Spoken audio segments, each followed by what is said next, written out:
फंडे में आपका स्वागत है। तो कैसे हैं आप लोग? आज के इस वीडियो में हम डिस्कस करेंगे ग्रेविटेशनल पोटेंशियल। इसके पहले वाले वीडियो में हमने ग्रेविटेशनल पोटेंशियल एनर्जी के बारे में डिस्कस कर रखा है। We know that the gravitational potential energy for a system, for a gravitational system negative होती है। क्यों नेगेटिव होती है दोस्तों? क्योंकि एट इंफिनिटी हम मान के चलते हैं कि ग्रेविटेशनल पोटेंशियल एनर्जी की वैल्यू मैक्सिमम है और वो कितनी होती है? जीरो। अगर पोटेंशियल एनर्जी की मैक्सिमम वैल्यू जीरो हो गई तो इसका मतलब उसकी दूसरी सारी वैल्यूज जीरो से तो कम ही होगी, राइट? इसका मतलब वो नेगेटिव होती है। दूसरा एक कारण मैं ऐसा बता सकता हूं कि अगर मैंने पोटेंशियल एनर्जी को वहां पर जीरो कंसीडर कर लिया, राइट? पोटेंशियल एनर्जी को जीरो कंसीडर कर लिया है। अब अगर बॉडी म्यूचुअल ग्रेविटेशनल अट्रैक्शन के थ्रू पास आती है तो कुछ ना कुछ वेलोसिटी गेन कर लेगी। अगर वो कुछ वेलोसिटी या स्पीड गेन कर लेती है, इसका मतलब कुछ ना कुछ काइनेटिक एनर्जी गेन कर लेती है अट्रैक्शन के थ्रू। और ये अट्रैक्शन के थ्रू काइनेटिक एनर्जी जो गेन हो रहा है वही तो डिक्रीज इन पोटेंशियल का कारण बन रहा है दोस्तों। इसका मतलब पोटेंशियल डिक्रीज हो रहा है जब बॉडी इंफिनिटी से किसी पॉइंट बॉडी के पास आती है, क्लियर? और उसकी काइनेटिक एनर्जी इंक्रीज हो रही है। अब हम देखेंगे ग्रेविटेशनल पोटेंशियल। दोस्तों ग्रेविटेशनल पोटेंशियल क्या होता है? It is work done in bringing unit mass from infinity to that point against gravitational force। ठीक है, ये बिल्कुल सेम होता है जैसा अपन ने ग्रेविटेशनल पोटेंशियल एनर्जी पढ़ी है, बट ये इन ब्रिंगिंग यूनिट मास, ये एनर्जी पर यूनिट मास होता है। ठीक है, बिल्कुल रिलेशन सेम है जो पोटेंशियल एनर्जी का है, लेकिन इसमें डिवाइड क्या करेंगे हम? मास का। So the change in potential, V is potential, right, and U is potential energy. So the change in potential is equal to delta U, that is change in potential energy per unit mass. Clear? Now अगर मैं आपसे पूछूं कि दो point mass रखे m1 m2, इनके बीच में potential energy कितनी होती है? -g m1 m2 by r, correct? So अगर मैं आपसे पूछूं कि इनके बीच में पोटेंशियल कितना होगा, या एक बॉडी का एक पॉइंट पे पोटेंशियल कितना होगा, ठीक है? तो इस एक बॉडी का दूसरी बॉडी पे पोटेंशियल gm by r होगा, क्योंकि हमें m से क्या करना है? डिवाइड करना है। तो यहां पर अगर मैं इसकी यूनिट देखूं तो ये होता है जूल एनर्जी और ये मास, तो जूल पर केजी। क्या डायमेंशन लिखूं? L2 T-2, ठीक है? अब ये जो पोटेंशियल होती है दोस्तों, ये किसी पर्टिकुलर बॉडी के लिए ही डिफाइन की जाती है, ठीक है? फिर मैं आपको एक चीज याद करा दूं कि पोटेंशियल हम डिफाइन नहीं कर सकते। हम चेंज इन पोटेंशियल को पोटेंशियल बोलते हैं क्योंकि हम इंफिनिटी पे क्या कंसीडर करते हैं दोस्तों? जीरो। इस पॉइंट को आप ध्यान रखिएगा कि हम पोटेंशियल इंफिनिटी पे जीरो कंसीडर करते हैं, ठीक है? मान लीजिए कि मैंने पोटेंशियल इंफिनिटी पे कंसीडर कर लिया, पोटेंशियल एनर्जी कंसीडर कर ली मैंने 10 जूल, ठीक है? और इस पॉइंट पे पोटेंशियल है मेरी -2, ठीक है? पहले के रेस्पेक्ट से जब वहां पे 0 थी तो यहां पे मान लीजिए -2 है।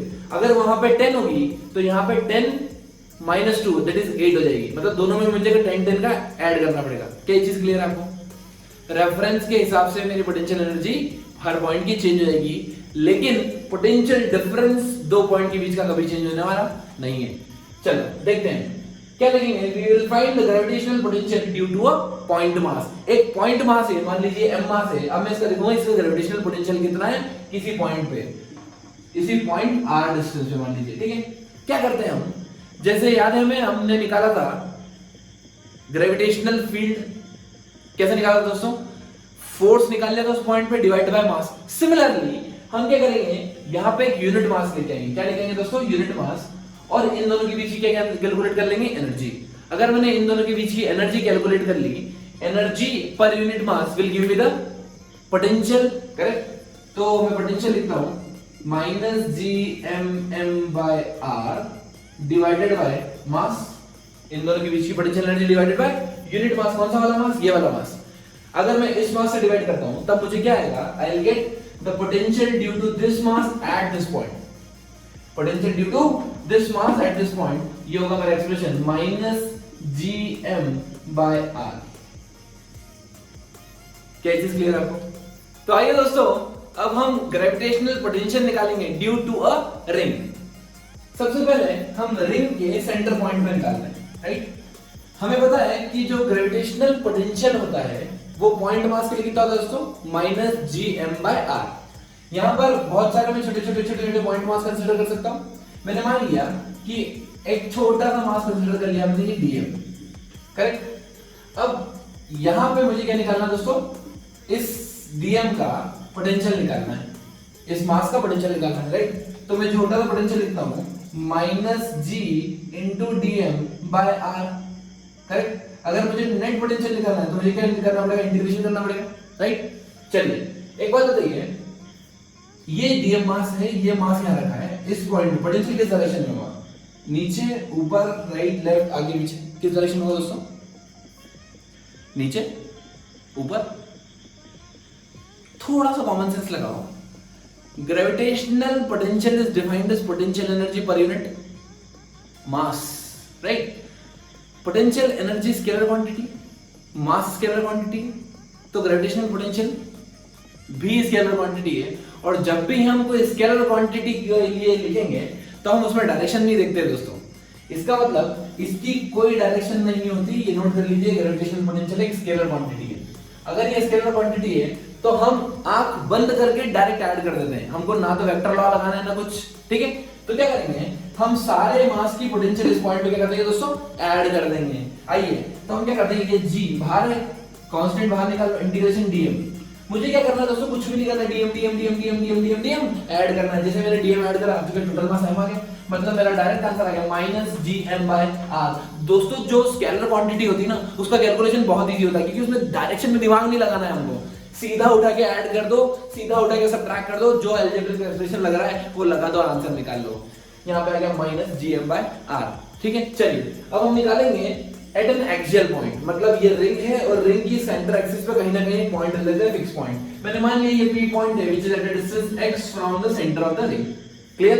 नाउ इसके रिंग का रेडियस r गिवन है हमें, ये मास मैंने मान लिया dm मास, फिर से करेक्ट। अब इस dm मास का मुझे क्या निकालना है, इस पॉइंट पे क्या निकालना है दोस्तों, पोटेंशियल निकालना है। चलिए dm मास का छोटा सा पोटेंशियल निकालते हैं, dv = -g × dm by distance कितनी है, √r² + x²। दोस्तों x फिक्स है, क्यों, क्योंकि मैंने पॉइंट फिक्स कर दिया, मुझे इसी पॉइंट पे पोटेंशियल चाहिए। r तो रेडियस ऑफ द रिंग है, that is fixed. g fix है, सब चीज फिक्स है, -g/r² + x²। इंटीग्रेशन dm कितना होगा दोस्तों, क्या पोटेंशियल की कोई डायरेक्शन होगी, पोटेंशियल स्केलर क्वांटिटी, इसकी कोई डायरेक्शन नहीं है, इसकी कोई डायरेक्शन नहीं है, तो डायरेक्ट ऐड कर दीजिए, तो नेट पोटेंशियल आ गया आपका, पोटेंशियल नेट पोटेंशियल कितना आ गया दोस्तों, -gm /r² + x²। This is the potential due to a ring at an axial point which is at a distance x from the center of the ring। आइए दोस्तों अब हम देखते हैं work done in displacement of a particle in gravitational field, ठीक है। यहां पर हमें क्या निकालना है, वर्क डन निकालना है दोस्तों। मान लीजिए कि एक पॉइंट A है और दूसरा पॉइंट B है, ठीक है।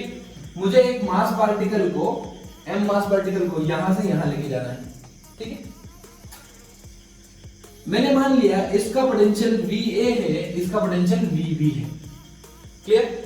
नाउ यू नो दैट अगर मैं चेंज इन पोटेंशियल निकालूं तो चेंज इन पोटेंशियल कितना होगा दोस्तों, ΔV = VB - VA, clear.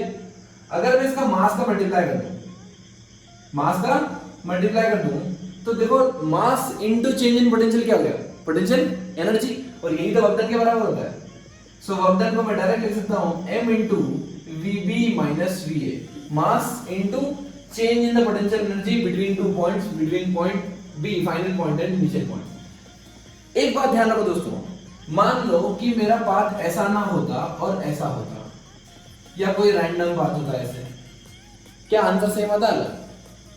Answer इस केस में भी सेम आता, क्योंकि मेरा जो वर्क डन है वो क्या पे डिपेंड कर रहा है, इनिशियल पॉइंट और फाइनल पॉइंट, उसको पाथ से कोई मतलब नहीं है। और आपने कंजर्वेटिव फोर्स पढ़ा होगा, कंजर्वेटिव फोर्स का वर्क डन हमेशा पाथ इंडिपेंडेंट होता है, और ये प्रूव करता है कि ग्रेविटेशनल फोर्स एक कंजर्वेटिव फोर्स है, या फिर कंजर्वेटिव फोर्स का work done in a closed path is always zero, in a closed path is always zero.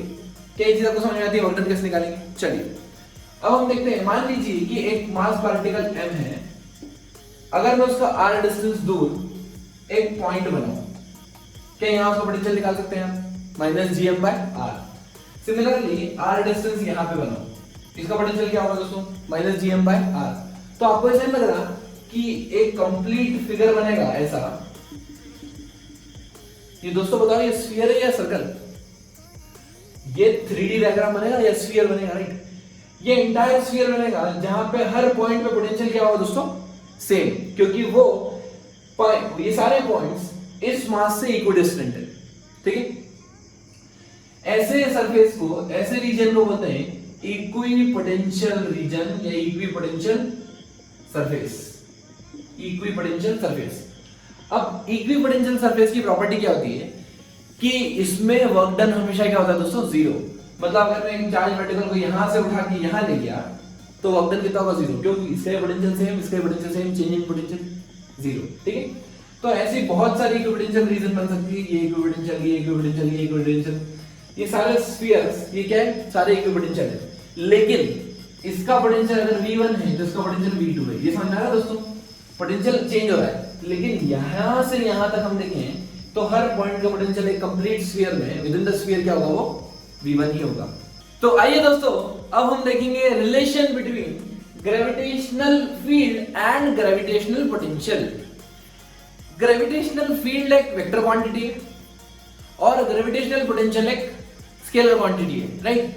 हम कभी भी एक वेक्टर को एक स्केलर से कंपेयर नहीं करते थे आज तक, यार। यहां पर हम एक स्केलर क्वांटिटी को एक वेक्टर क्वांटिटी से कंपेयर करेंगे और ऐसे ही कंपेयर करेंगे जैसा आपने वर्क पावर एनर्जी में फोर्स और पोटेंशियल एनर्जी यूज किया था, याद है दोस्तों, पार्शियल डिफरेंशिएशन का कॉन्सेप्ट, बिल्कुल सही।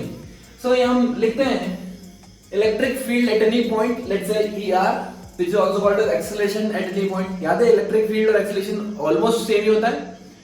चलो ये होता है minus del V by del R, या मैं ऐसे लिखूं del by del R of potential, del by del R of potential negative times the gradient of potential, negative times the gradient of potential. अब हमें डायरेक्शन भी represent करना पड़ेगी, क्योंकि अगर मैं किसी क्वांटिटी का डिफरेंशियल कर रहा हूं तो वो तो एक नंबर आएगा मेरे को, राइट। अगर एक नंबर आ गया तो मुझे यहां पर डायरेक्शन देनी पड़ेगी R कैप, ठीक है। मतलब ये माइनस R कैप इसलिए समझ ली कि जिस डायरेक्शन में ग्रेडियंट है उसका ऑपोजिट हो जाएगा स्लोप। सो हियर ये फॉर्मूला आपको याद रखना है, सेम फॉर्मूला है जैसे आपने फोर्स और पोटेंशियल एनर्जी में देखा था, F equals to minus del u by del r, correct. So अगर मुझे इलेक्ट्रिक फील्ड x डायरेक्शन निकालना है तो मैं लिखूंगा minus del v by del x। Potential को मैं सिर्फ x के रेस्पेक्ट से ही डिफरेंशिएट करूंगा, और जब हम किसी भी क्वांटिटी को पार्शियली डिफरेंशियल करते हैं x के रेस्पेक्ट से तो हमारी पूरी एक्सप्रेशन में सिर्फ x वेरिएबल बचता है, बाकी जो अदर वेरिएबल्स है a b c y z कुछ भी हो वो सब कांस्टेंट मानते हैं, ठीक है। सिमिलरली अगर मैं y का डिफरेंशियल करूंगा so I will get del by del y of potential, so I will get the electric field in the gravitational field in the y direction। Similarly z direction में gravitational field निकाल सकते हैं आप, और जो net gravitational field होगी वो दोस्तों वो कैसे देंगे हम, minus del by del x of potential i cap minus del by del y of potential in the y direction i, this is j, clear. अच्छा एक चीज और देखो दोस्तों, मान लीजिए कि मेरी इलेक्ट्रिक फील्ड जीरो है। इलेक्ट्रिक फील्ड क्या है दोस्तों, जीरो। अगर इलेक्ट्रिक फील्ड जीरो है इसका मतलब del R by del R of V zero है, इसका मतलब पोटेंशियल क्या होगा दोस्तों, कांस्टेंट। किसी भी कांस्टेंट क्वांटिटी का डिफरेंशियल जीरो होता है, या आप किसी क्वांटिटी को डिफरेंशिएट करो और वो जीरो आ जाए, इसका मतलब वो क्वांटिटी क्या है, कांस्टेंट। इसकी हेल्प से हम अब डिराइव करेंगे potential due to a hollow sphere and potential due to a solid sphere. तो शुरू करते हैं हॉलो स्फीयर से। यहां पे हमें हॉलो स्फीयर के बने, हमें क्या निकालना है दोस्तों, पोटेंशियल निकालना है। क्या निकालना है दोस्तों, पोटेंशियल निकालना है। मैंने आपको याद होगा इलेक्ट्रिक फील्ड निकाली थी हमने 3 पॉइंट पे, एक इनसाइड, एक सरफेस, एक आउटसाइड, क्लियर। अब स्फीयर में कॉन्सेप्ट होता है कि जब भी आपको स्फीयर के सरफेस पे या बाहर पॉइंट पे निकालना है तो आप शेल थ्योरम यूज कर सकते हैं। You can consider the entire mass to be point mass situated at the center and you can use the formula for point mass for the sphere also, hollow solid both। ठीक है, तो पहले सबसे पहले मैं बाहर के पॉइंट पे निकालता हूं आउटसाइड, इसकी डिस्टेंस कितनी r हो, तो कितनी हो जाएगी, मास ले लीजिए m, रेडियस ले लीजिए इसका r गिवन है कैपिटल R, सो पोटेंशियल कितना हो जाएगा -gmm/r, सिंपल। तो ये देखो -gmm/r potential scalar quantity, you need not to take care of the direction. Surface पे फिर शेल थ्योरम लगाएंगे, इसको पॉइंट मास मान लो, डिस्टेंस कितनी हो जाएगी r, तो ये जाएगा -gmm/r। दिक्कत कहां आती है, इनसाइड पॉइंट में। अब ध्यान से देख के बताओ दोस्तों, अंदर क्या कोई, अगर मैं ऐसा स्फीयर बनाऊं तो क्या कोई मास है अंदर? अगर कोई मास अंदर नहीं है, इसका मतलब क्या मैं बोल सकता हूं electric field, sorry gravitational field zero है? अगर ग्रेविटेशनल फील्ड जीरो है, अगर ग्रेविटेशनल फील्ड जीरो है, इसका मतलब पोटेंशियल क्या होगा, कांस्टेंट। इसका मतलब सेंटर से लेके सरफेस तक पोटेंशियल सेम होता है और सेंटर पे भी वही पोटेंशियल होता है जो सरफेस पर हो, -gm/r। आप ये चीज नहीं सीखे होंगे यहाँ। हर पॉइंट पे इधर इधर इधर इधर किधर भी पॉइंट ले लूं, हर जगह पोटेंशियल क्या होगा दोस्तों, सेम। क्लियर? आइए दोस्तों, अब हम देखेंगे gravitational potential due to a solid sphere, right. फिर हमने एक सॉलिड स्फीयर बनाया जिसका मास m, रेडियस r है। हमने क्या किया, फिर से 3 पॉइंट ले लिए, एक पॉइंट इनसाइड द स्फीयर, एक on the surface of the sphere and एक आउटसाइड द स्फीयर। आपको शेल थ्योरम फिर से याद दिला देता हूं मैं, जब भी पॉइंट सरफेस पे हो या बाहर हो तो हम इस बॉडी को पॉइंट मास कंसीडर कर सकते हैं। इसको मान लीजिए एक पॉइंट मास है, अगर पॉइंट मास है तो आपके लिए फॉर्मूला आसान होता है, -gm/actual distance by r। So point 2 की बात करूं मैं तो ये जाएगा -gm/r, where r is the radius of the sphere, right. अगर मैं पॉइंट 3 की बात करूं तो कितना हो जाएगा, ये -gm/r0, r आउटसाइड। क्लियर? अब जो प्रॉब्लम आती है मेन, वो आती है इनसाइड पॉइंट पे निकालने में, राइट। क्योंकि यहां पर अब मास है, यहां पर फील्ड जीरो नहीं है, तो फॉर्मूला मैं डायरेक्ट लिख देता हूं। अभी आप डायरेक्ट फॉर्मूला याद कर लीजिए, 12th के इलेक्ट्रोस्टैटिक्स चैप्टर में पूरा ढंग से मैं आपको डिराइव करके दिखाऊंगा। और फिर भी आपको अभी डेरिवेशन चाहिए इसका, तो आप हमें कमेंट सेक्शन में लिख के बता सकते हैं, या फिर आप हमें इंस्टाग्राम पे भी मैसेज कर सकते हैं। तो इसका जो फॉर्मूला होता है वो होता है -gm/2r³ 3r² -x²। और ये x क्या है दोस्तों, यहां से डिस्टेंस, सेंटर से उस इनसाइड पॉइंट की डिस्टेंस। क्लियर? चलिए, अब अगर मैं सेंटर पे पूछूं, एग्जैक्ट सेंटर पे, तो सेंटर पे कितना होगा दोस्तों, सेंटर पे होगा देन x = 0। तो यहां पुट करेंगे, तो मैं वेरिएशन बता रहा हूं पोटेंशियल का विद रिस्पेक्ट टू डिस्टेंस। अगर x आप 0 पुट कर दोगे तो जाएगा -3/2 gm/r।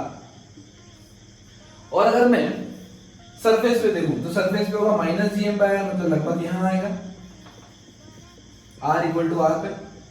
क्लियर? तो इसका जो ग्राफ बनेगा वो कुछ, और r = इंफिनिटी पे वापस 0 हो जाएगा, मतलब ये लाइन ऑलमोस्ट टच करेगी, तो ये ग्राफ कुछ ऐसा आता है। ठीक है? इस पॉइंट के बाद ये -1/r पे चले गए, यहां से यहां तक, और इधर सेंटर पे -3/2, सरफेस पे -1 gm/r। अब एक पॉइंट आपको ध्यान रखना चाहिए यहां पे, Vc = 3/2 Vs। Potential at the centre कितने गुना होता है दोस्तों, 3/2 times, although it is negative but 3/2, ये भी नेगेटिव, ये भी नेगेटिव है। तो आप इसको ऐसे याद कर सकते हैं, वेजिटेबल कटलेट इज 3/2 टाइम्स और 1.5 times costlier then vegetable soup. Clear? Cutlet महंगा होता है 1.5 गुना सूप से। ऐसे याद रखोगे तो आपको दोनों में रिलेशन याद रह जाएगा। चलिए, ये तो हमने बना लिया इसका ग्राफ सॉलिड स्फीयर का। अब हमने हॉलो का देख लेते हैं एक बार वेरिएशन, कि हॉलो का वेरिएशन कैसे होता है। हमें पता है, फॉर्मूले से लिखे हैं यहाँ पे, सेंटर से लेके स्फीयर के सरफेस तक पोटेंशियल चेंज नहीं होता। क्यों? क्योंकि अंदर फील्ड कितनी होती है दोस्तों, 0, ग्रेविटेशनल फोल्ड होती है 0। तो मैं मान लेता हूं नेगेटिव है तो ग्राफ नीचे बनेगा यहां से यहां तक कितना -gm/r। उसके बाद कैसे प्रोपोर्शनल लगाते हैं वो -1/r की, तो ये सेम ग्राफ बन जाएगा इधर इधर r इंफिनिटी में जाके वो क्या हो जाएगा 0।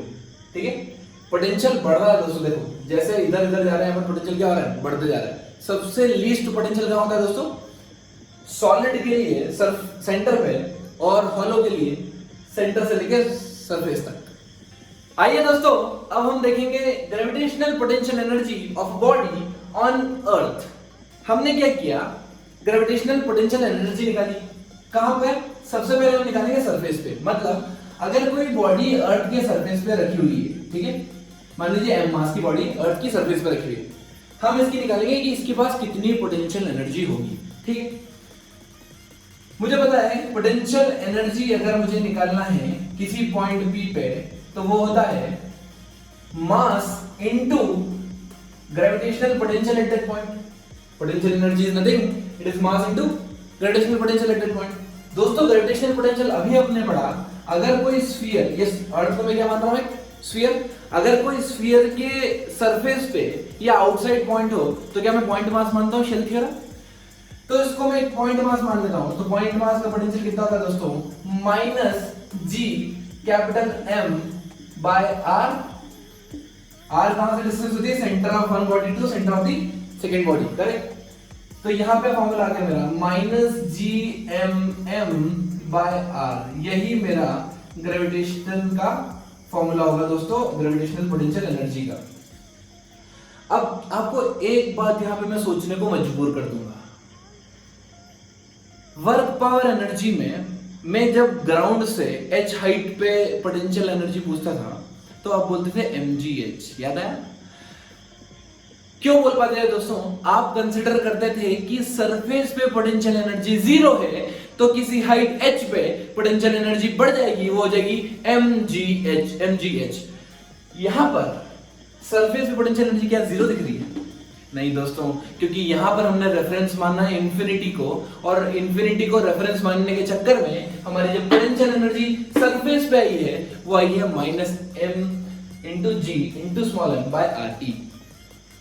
क्लियर? चलिए अब हम देखेंगे at a height at about the surface. अगर मैं h हाइट ऊपर ले जाऊं सरफेस के तब इसकी पोटेंशियल एनर्जी क्या होने वाली है। तो दोस्तों हम एक मास m पुट कर देते हैं, m, तो पोटेंशियल एनर्जी हो जाएगा इस पॉइंट पे मास इनटू ग्रेविटेशनल पोटेंशियल। जब ग्रेविटेशनल पोटेंशियल लिखते हैं इस बॉडी का इस पॉइंट पे, अर्थ का इस पॉइंट पे लिखते हैं, ठीक है। चलिए तो ये हो जाएगा m इनटू, क्या ये पॉइंट मास है दोस्तों, ये पॉइंट मास है। कैसे? Shell theorem. जब भी मैं स्फीयर के आउटसाइड पॉइंट लूंगा इसको क्या कंसीडर कर लूंगा, एक स्फीयर। तो यहाँ पे एक स्फीयर बना के यहाँ रख दीजिए, तो ये कितनी डिस्टेंस हो गई r प्लस h। तो मेरा फॉर्मूला आ गया -gmm/r+h।